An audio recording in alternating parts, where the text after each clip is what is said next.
Today, the Ascended Masters teach us the how-to of Taoism, and they illustrate the steps of the soul's self-transcendence through the chart of your divine self.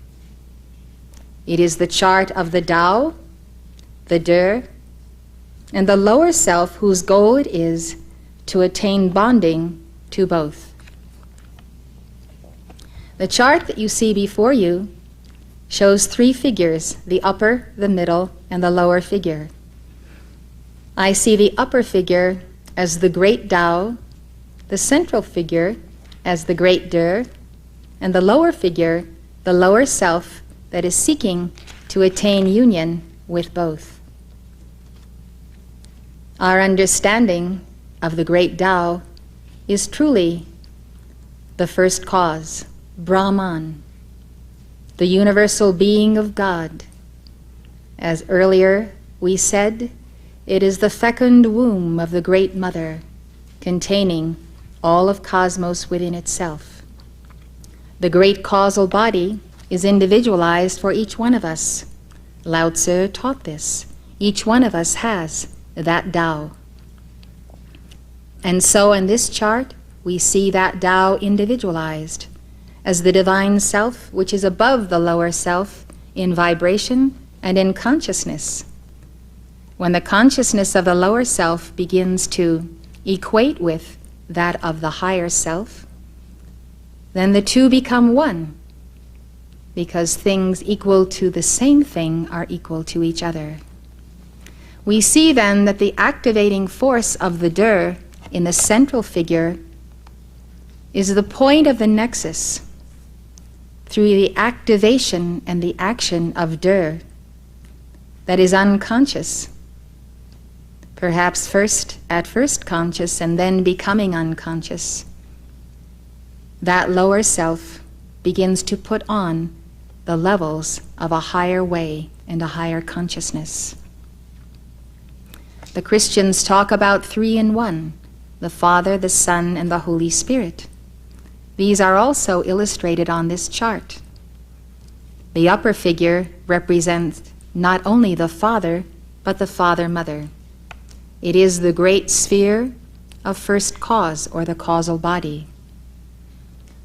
The terms Father-Mother in Taoism are translated as Yang and Yin. In Taoism, in place of the concentric spheres of light that make up that body, you would see the symbol of the great Tai Chi, otherwise known as the serpent swallowing its tail. That great sphere of wholeness is the source from whence we descended. And the descent means the lowering of vibration, where we have lost the consciousness of this completeness and this wholeness, and therefore we are obliged to abide by rules of right and wrong, this and that, what is moral and what is not moral. And these are relative states of consciousness. The central figure is the great mediator, and this is the meaning of the De. This potentiality of being, this seed potential that is a perfect pattern. That central figure reflects the image and the likeness of God to the lower figure.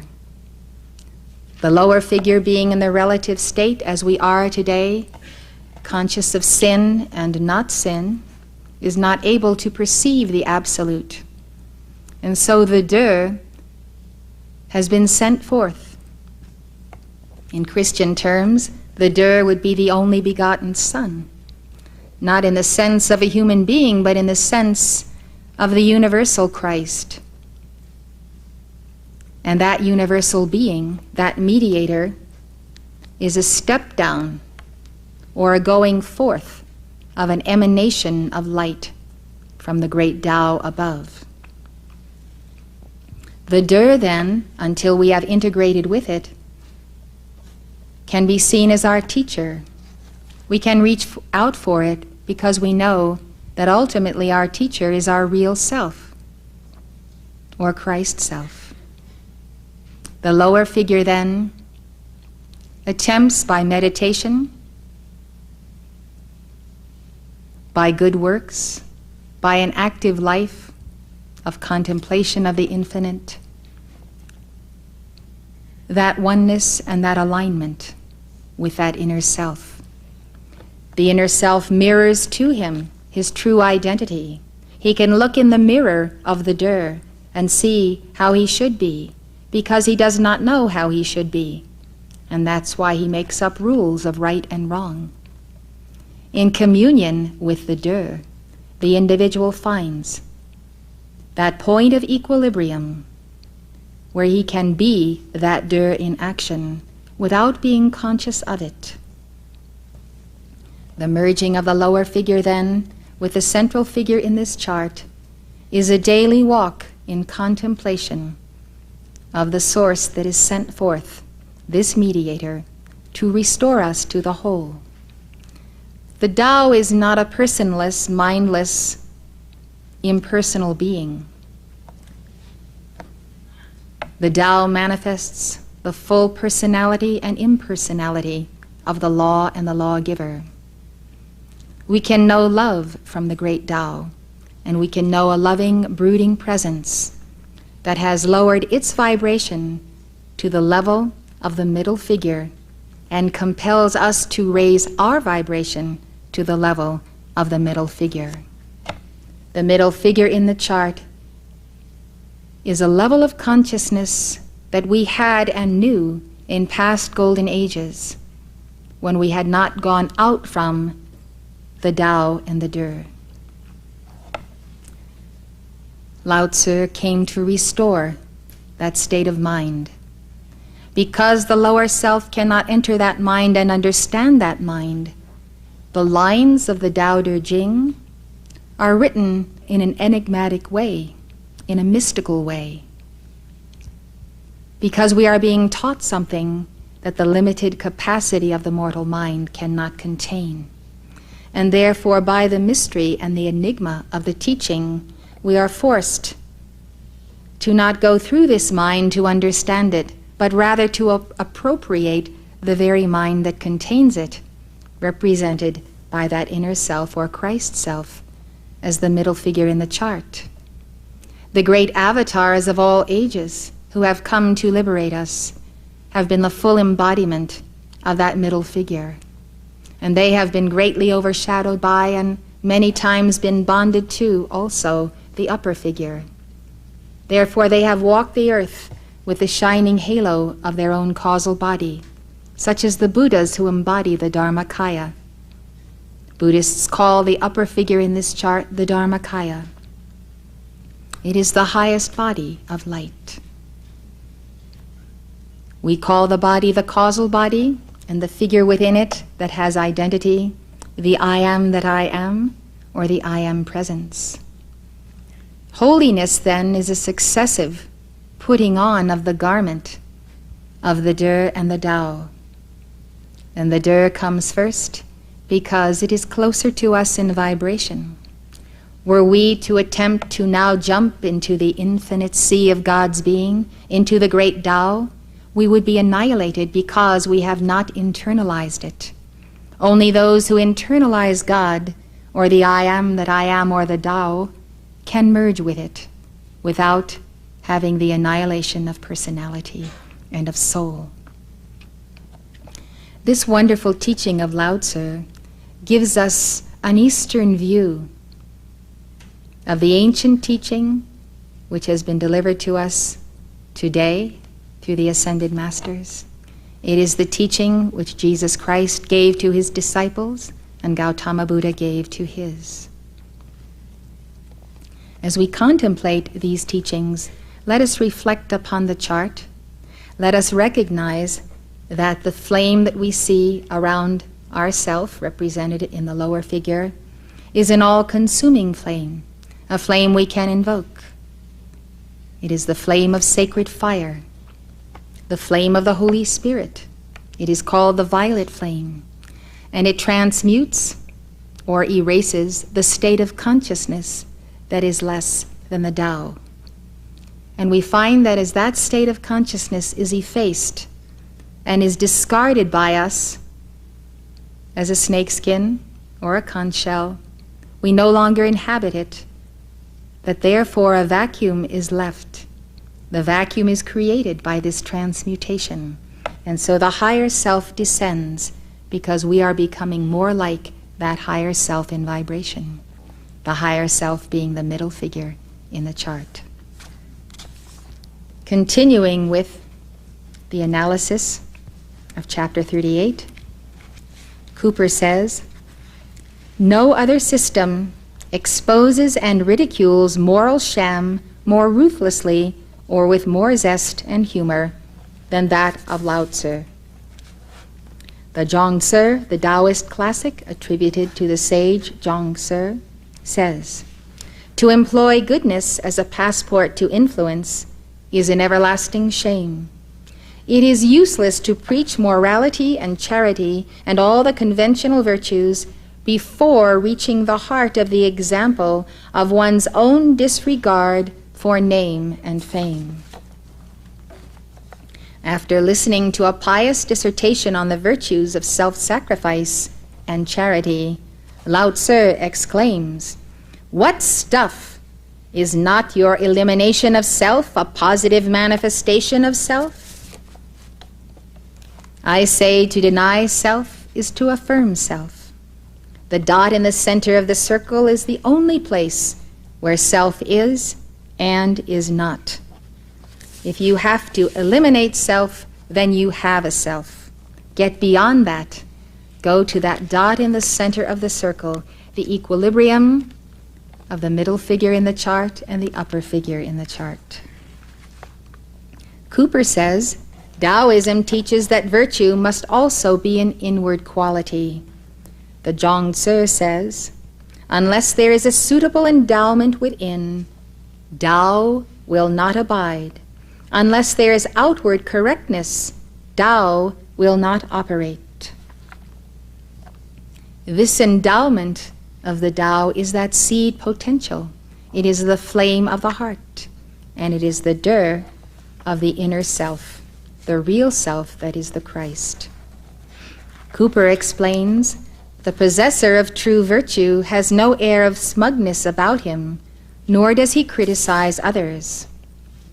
Kaltenmark's comment on Lao Tzu's teaching on chapter 38 on the descent from the highest virtue to the lesser virtues of human-heartedness, righteousness, and propriety is, "When human-heartedness becomes a conscious activity limited to particular objects, it is degraded in its turn. A still more inferior virtue crops up, that is, deliberate generosity, righteousness, and lower still, ritual-mindedness, when acts are prompted merely by a desire to make a handsome gesture by decorum and etiquette. The rites are indeed the opposite of the Taoist ideal. They were instituted to mark distinctions, divisions, and classes." Two biographies of Confucius that record a supposed meeting he had with Lao Tzu. These reveal Lao Tzu's position on propriety and rituals. Lao Tzu is said to have been about 20 years older than Confucius. Many believe these accounts to be legendary, but they nevertheless reveal the stance Lao Tzu would have taken. The first passage is, Confucius went to Zhou to consult Lao Tzu on rituals. Lao Tzu said, "Those whom you talk about are dead, and their bones have decayed. Only their words have remained. When the time is proper, the superior man rides in a carriage, but when it is not, he covers himself up and staggers away. I have heard that a good merchant hides his treasures as if his store were empty, and that a gentleman with full virtue, De, appears like a stupid man. Get rid of your proud air and many desires, your overbearing manners and excessive ambitions. None of these are good for you. This is what I tell you." Confucius left and told his pupils, "I know birds can fly, fish can swim, and animals can run. That which runs can be trapped, that which swims can be netted, and that which flies can be shot. As to the dragon, I don't know how it rides on the winds and clouds and ascends to heaven. Lao Tzu, whom I saw today, is indeed like a dragon. Chen writes, the meeting of Confucius and Lao Tzu was also recorded by the grand historian in the biography of Confucius. There, Lao Tzu gave Confucius the following parting words. I heard that the rich give gifts of money, the virtuous give gifts of speech. I am not rich. May I be an impostor of virtue to give you some gift of speech. Those clever with sharp observations, who yet are fond of criticizing others, are courting death. Those with wide and discriminating learning, who yet expose the evils of others, put their own lives in danger. As a son, avoid such pitfalls. As a minister, avoid such pitfalls. Chen says, Lao Tzu made it clear that the essence of ritual consists not in parading one's own merits or exposing other people's evils, which are the ways to death, but in being humble and yielding, qualities conducive to long life. This is a familiar refrain also in the Bible. Pride is the way to death, while humility is the way to life. From Lao Tzu's speech, we get the impression that Confucius was an ambitious young man, full of zeal to cultivate virtue, eradicate evil, and above all to be the savior of the world. This moral zeal, fired by the desire for fame and puffed up with pride and self-righteousness, was in need of a dressing down. The encounter with Lao Tzu proved beneficial.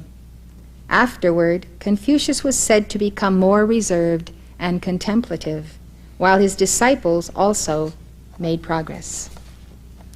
This is the end of a quote by Ellen Chen. Concerning the same teaching on judgment, you know that Jesus said, "Judge not, lest ye be judged." Let us take up chapter 38, line 11. As for propriety or ritual behavior, it is but the thin edge of loyalty and sincerity and the beginning of disorder. Ellen Chen says the word translated by Hendricks as propriety in its etymology means religious sacrifice. She says traditionally the author Lao Tzu was an instructor of rites, but the Tao Te Ching's overall attitude toward ritual is negative.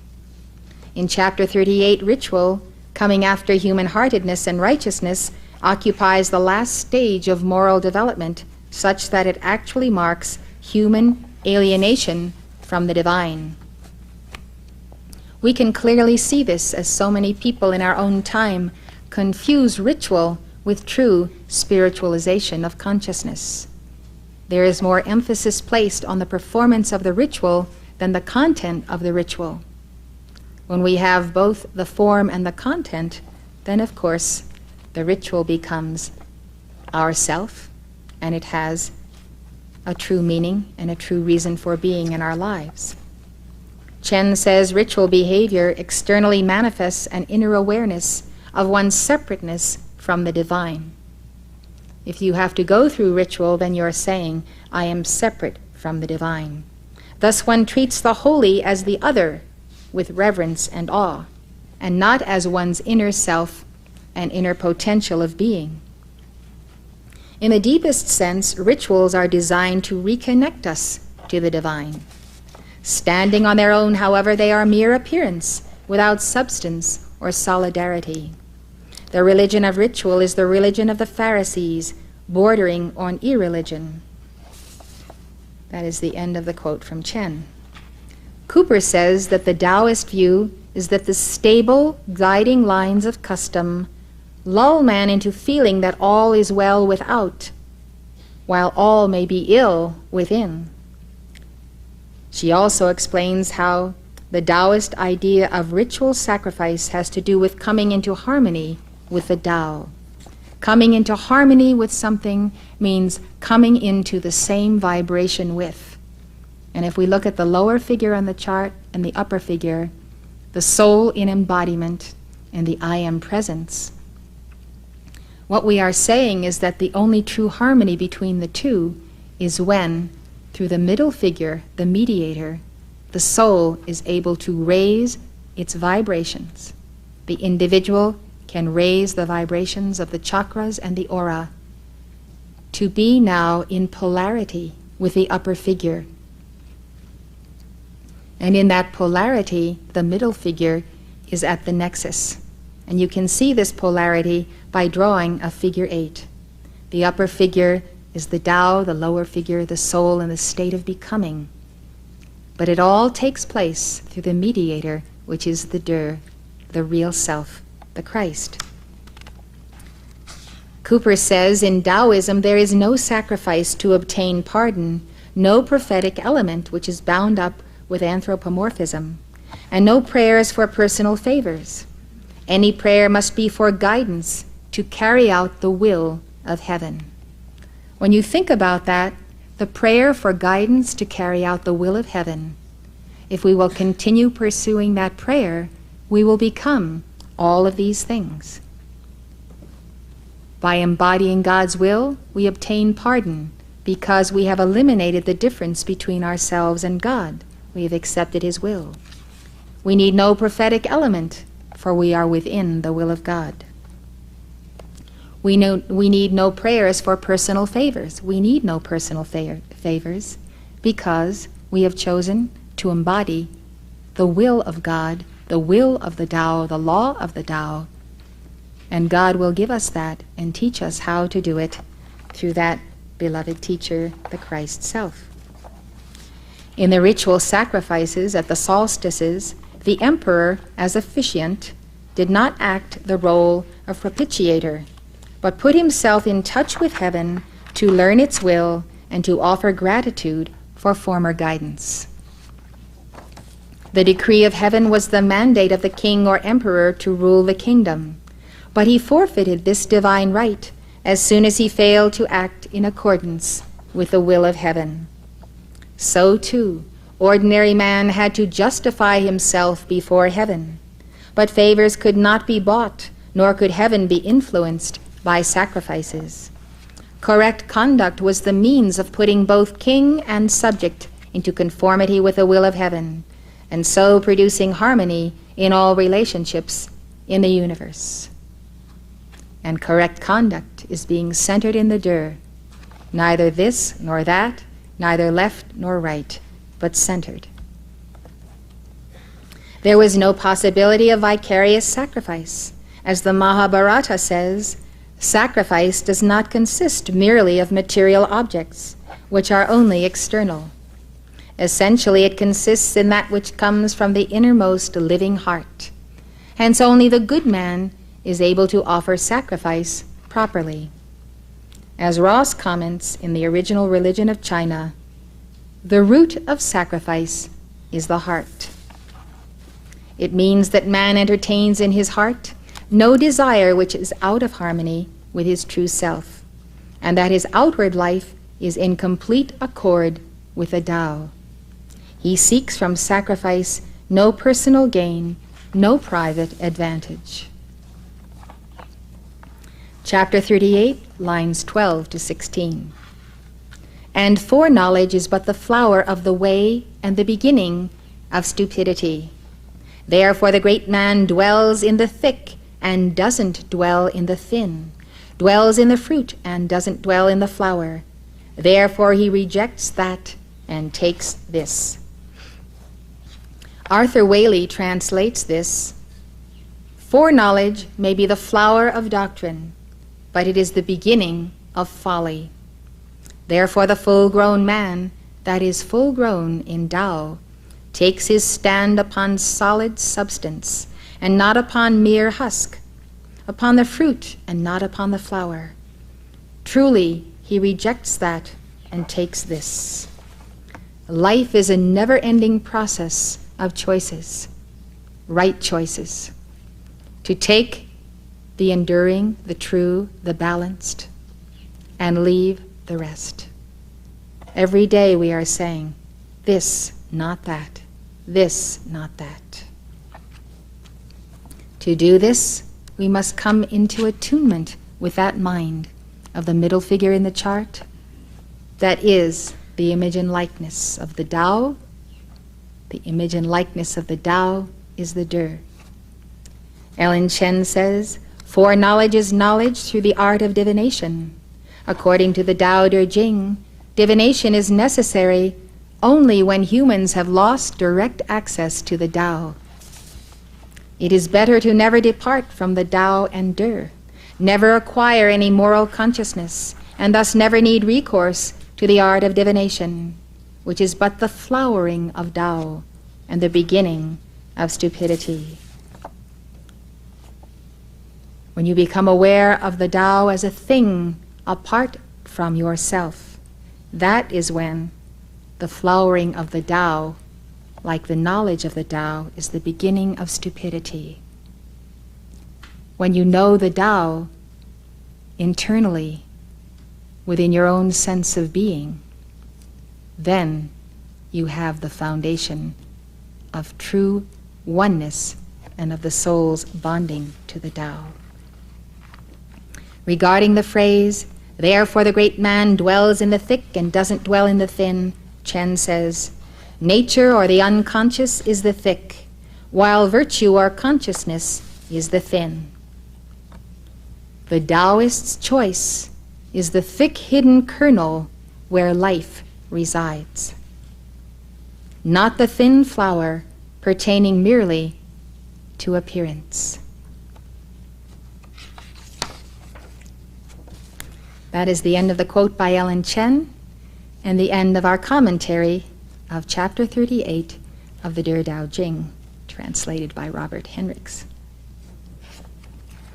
It is wonderful to contemplate the mystery of being through the lens of Taoism and the lens of the heart of Lao Tzu.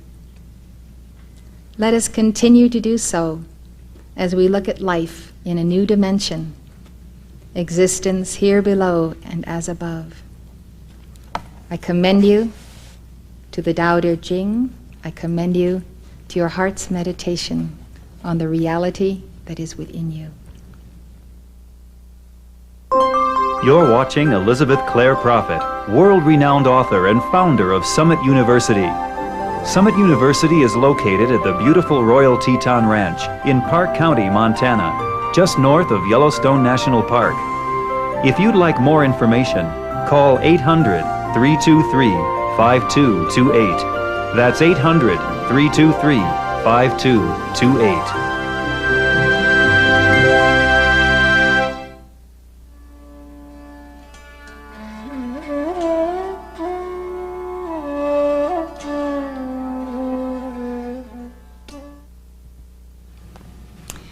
In my last lecture, I took up the teaching of the 6th century BC Chinese sage Lao Tzu, recorded in the sacred scripture of Taoism, the Tao Te Ching. In our study of Chapter 38, we learned the significance of two central concepts in the Tao Te Ching, the Tao and the De. The Tao is the all-pervading principle of the universe, the first cause, the absolute. De, commonly translated as virtue, is inner potency, or the power of the Tao in man.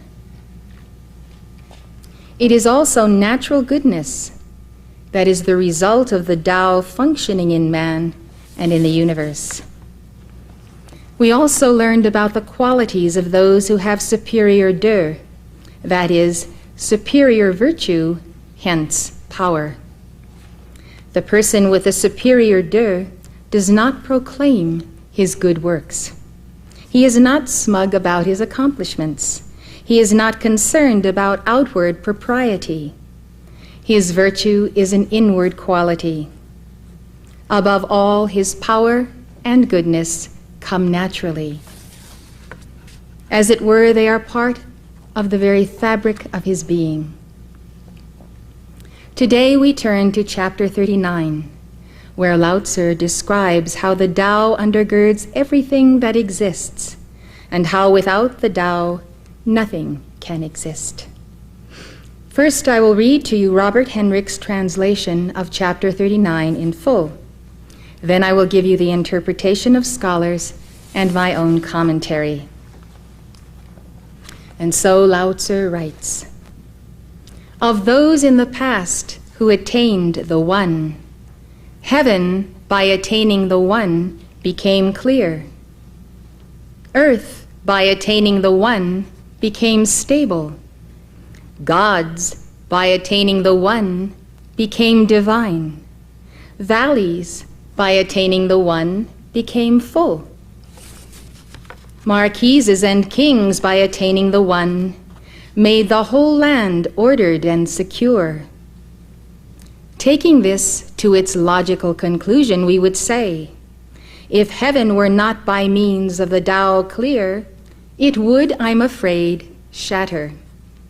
If the earth were not by means of the Tao stable, it would, I'm afraid, let go. If the gods were not by means of the Tao divine, they would, I'm afraid, be powerless. If valleys were not by means of the Tao full, they would, I'm afraid, dry up. And if marquises and kings were not by means of the Tao noble and high, they would, I'm afraid, topple and fall. Therefore, it must be the case that the noble has the base as its root, and it must be the case that the high has the low for its foundation. Thus, for this reason, marquises and kings call themselves the orphan, the widower, and the one without grain. This is taking the base as one's root, is it not? Therefore, they regard their large numbers of carriages as having no carriage. And because of this, they desire not to dazzle and glitter like jade, but to remain firm and strong like stone. That is the end of chapter 39. So now we will consider its meaning. The first line says, "Of those in the past that attained the One." Arthur Waley translates this as for the things that from of old have understood the whole." Waley says the text literally reads, "As for the things that from of old have got the whole."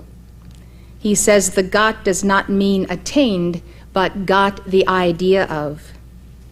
As for the things that from of old have got the idea of the whole. This is why he renders the phrase, got the one or whole, as understood the whole. As I continue comment on these verses, I will read from Winsett Chan's translation.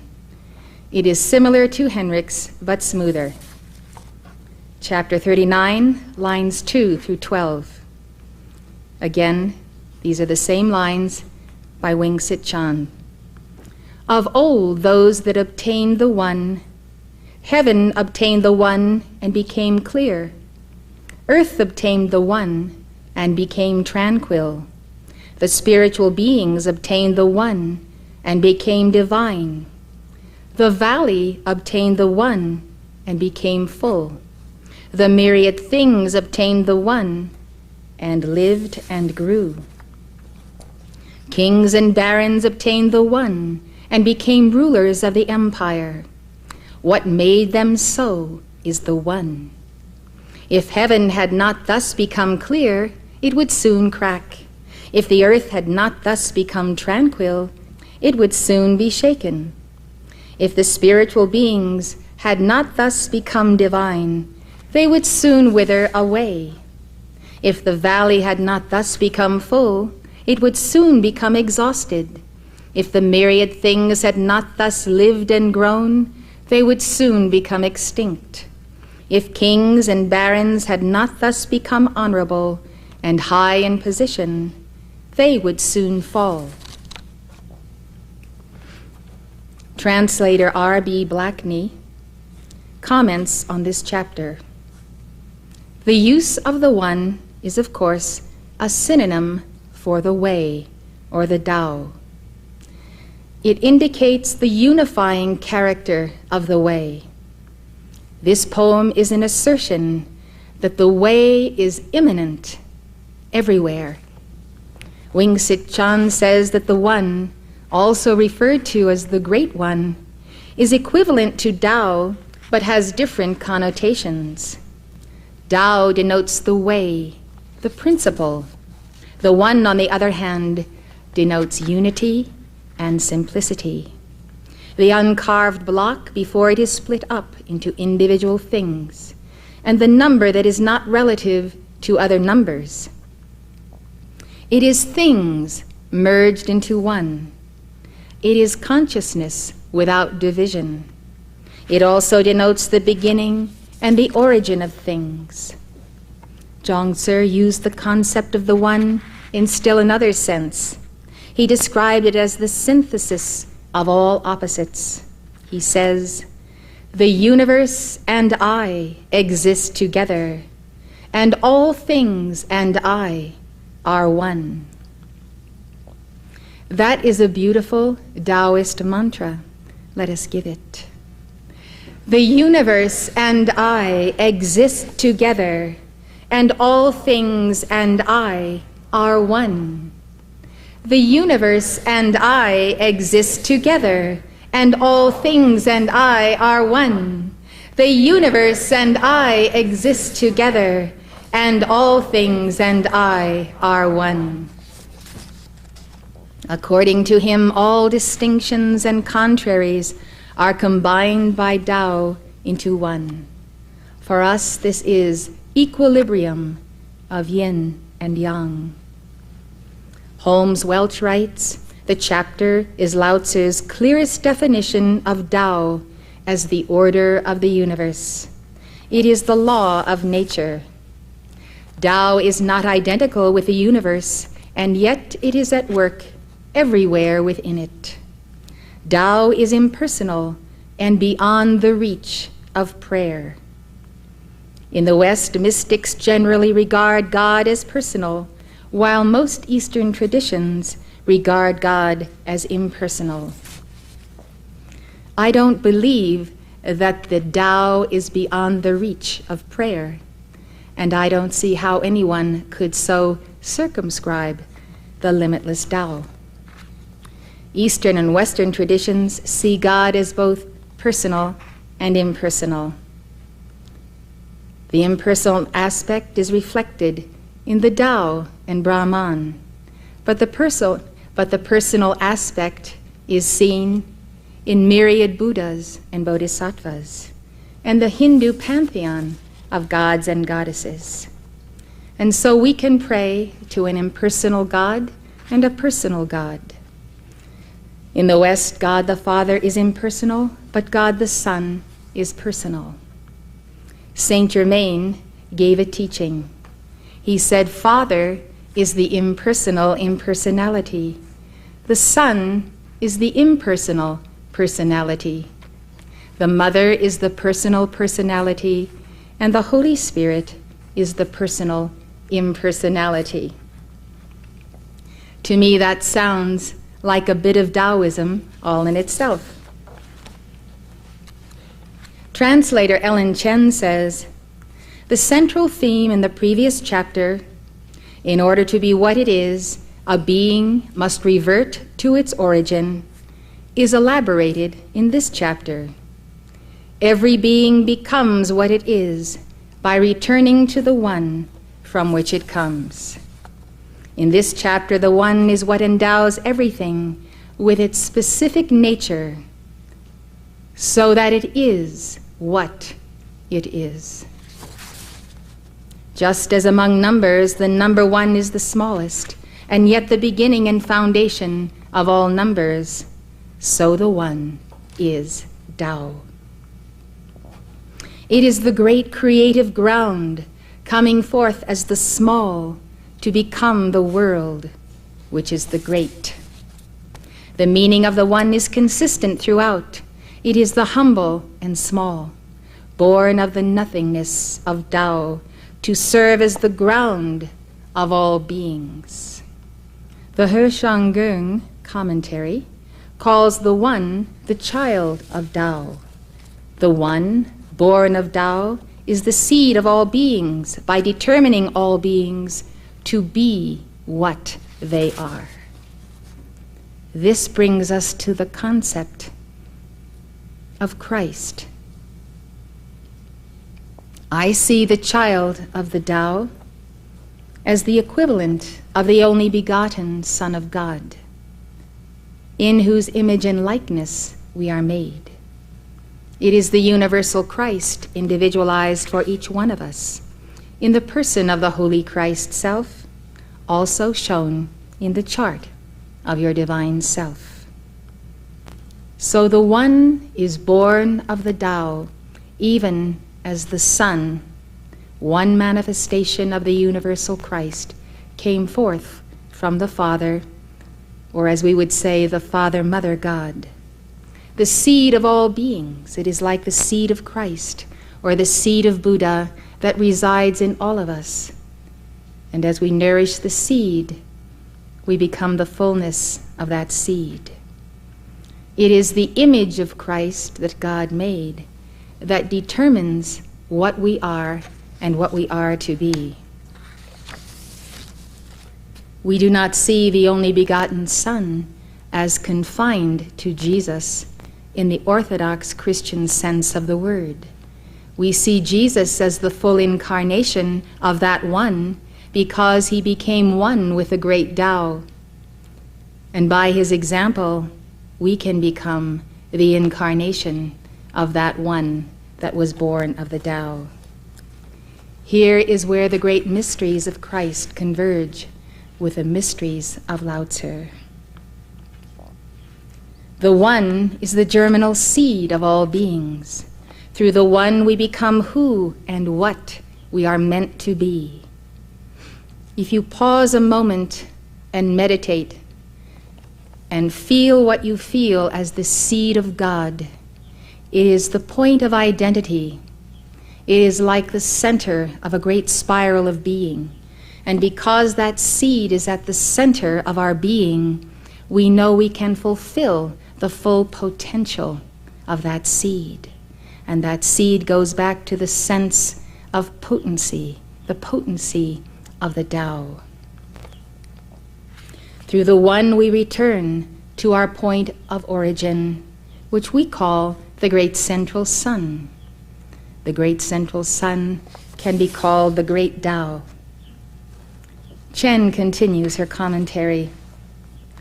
All the great creative forces in the world become what they are by attaining and preserving the one as the core of their being.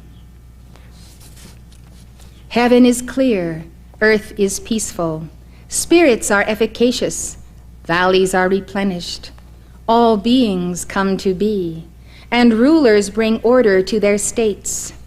This dynamic, organic, rich, and actively transforming world has its secret and origin in the smallest of all, the one. So is the seed of Christ the smallest, but when it comes to full fruition, it is the consciousness of the cosmos.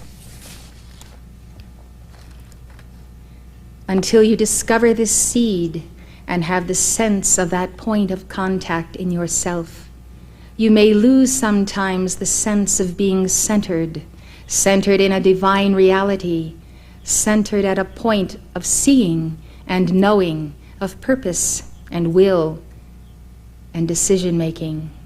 That point, that nucleus, is the divine gift. It is the divine spark of being without which we could not realize the Tao or our own being. Let us continue with chapter 39, lines 13 to 16. Therefore, humble station is the basis of honor. The low is the foundation of the high. For this reason, kings and barons call themselves children without parents, lonely people without spouses, and men without food to eat. We remember the reference to Melchizedek without father and mother, beginning or ending of days.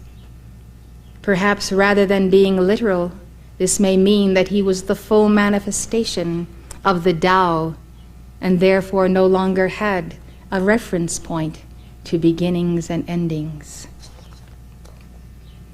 And so, Lao Tzu says, is this not regarding humble station as the basis of honor? Is it not? Chen's comment on this is, the social political order is an extension of the natural order. Those who occupy high positions, kings and barons, must embrace the small and humble, that is, the one, if they are to be ontologically grounded. Ontologically grounded. Ontology, as you know, is the branch of metaphysics dealing with the nature of being, reality, or ultimate substance. So if we are to be ontologically whole, we have to enter the one. To be orphaned or widowed is the most miserable fate. This is how a ruler refers to himself to show that he embraces the humble within himself. A king referring to himself as pu ku, meaning he is not worthy of his title, is like a Christian ruler who calls himself a sinner. James Legge and other translators render this passage differently. Legge's version reads, "Princes and kings call themselves orphans, men of small virtue, and as carriages without a nave or hub of a wheel." Is this not an acknowledgement that in their considering themselves mean, that is lowly, they see the foundation of their dignity? Chen translates it as, "Therefore barons and kings call themselves orphaned, widowed, and unworthy." Is this not taking the humble for one's root? Is it not? Legge's interpretation of this is, the way in which princes and kings speak depreciatingly of themselves illustrates how they have indeed got the spirit of the Tao. What I understand from Lao Tzu's teaching is that the foundation of the dignity of the princes and kings comes from their humility. We can see in politicians today that there is no true greatness where there is not true humility.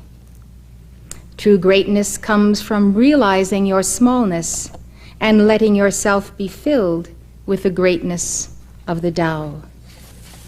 You have to be nothing before you can become something.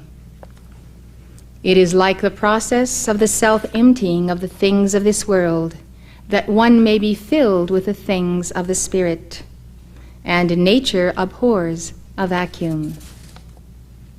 Line 17 of chapter 39 has been subject to many different interpretations. Whaley translates it as, "Enumerate the parts of a carriage, and you still have not explained what a carriage is." He says the argument here is that the whole cannot be known by separately knowing the parts. R.B. Blackney simply translates it as, "Truly a cart is more than the sum of its parts." Henricks offers another variation. He translates it as, "They regard their large number of carriages as having no carriage." Other translators believe that the word carriage is a corruption of the word fame or praise, and that the original probably was meant to be fame or praise. Thus Chen and others translate this passage, "Therefore the most famous has no fame." He has become famous because he has no sense of fame, no desire for fame. Victor Mayer, using the same Ma Wang Dui manuscripts as Henricks, translates it as, "Striving for an excess of praise, one ends up without praise. These days we see politicians scrambling on top of politicians for fame and praise, and they all fall down, and they all look silly. The last two lines of chapter 39, lines 18 and 19, are translated by Whaley as, "They, the sages of old, did not want themselves to tinkle like jade bells, while others resounded like stone chimes." He says this passage deals with a reluctance of the wise ruler to put himself above his subjects and so spoil the unity of empire. Chen translates the end of chapter 39. "The most famous has no fame. Do not tinkle like jade or chime like stones." Legg's translation is, "Princes and kings do not wish to show themselves elegant-looking as jade, but prefer to be coarse-looking as an ordinary stone."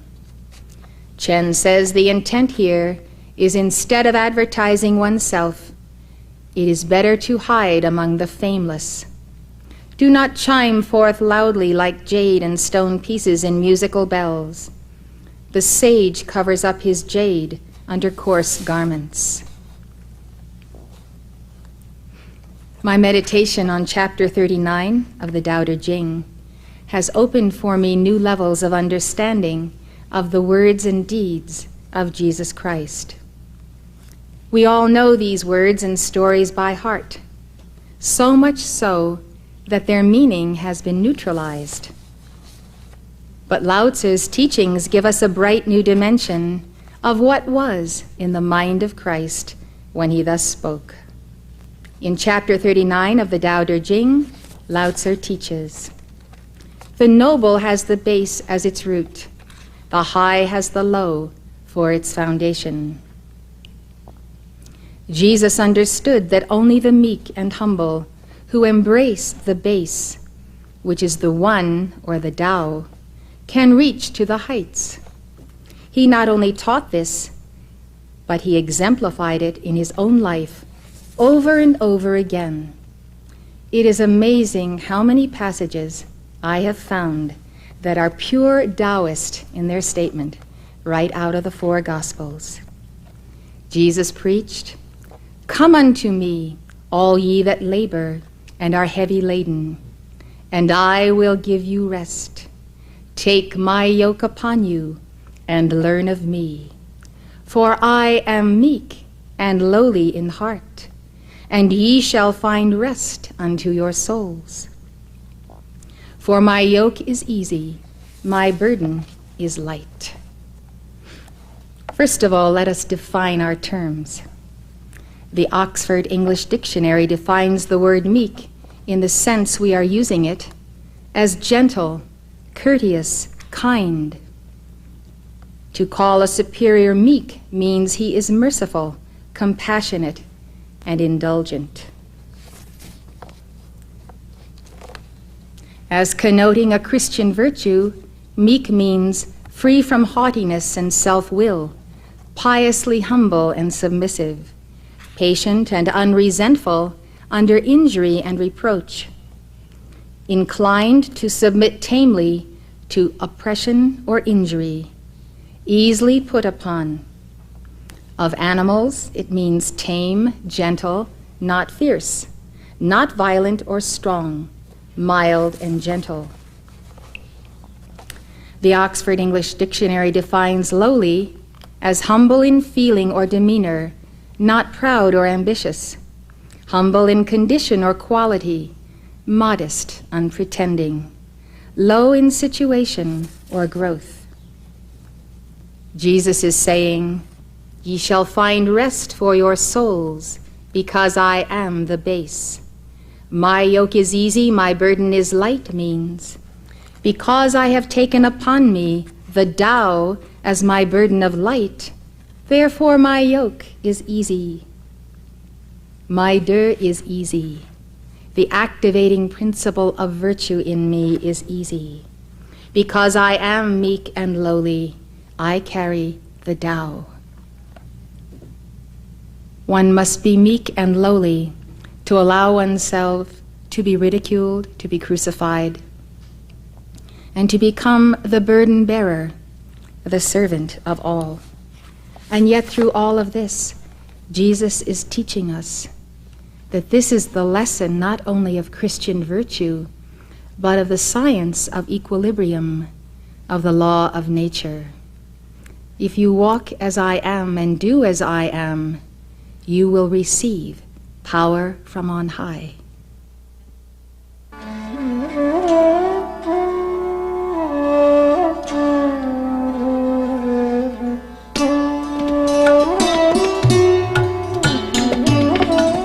For more information on the mystical paths of the world's religions, call toll-free 1-800-323-5228. The preceding program was presented by Summit University, Box A, Livingston, Montana, 59047-1390.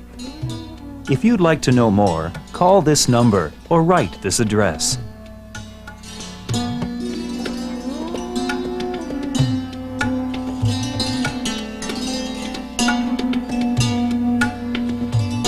For your free copy of Elizabeth Clare Prophet's best-selling book, The Human Aura, call this toll-free number, 1-800-323-5228. This is a limited-time offer, so call now for your free book. That's 1-800-323-5228.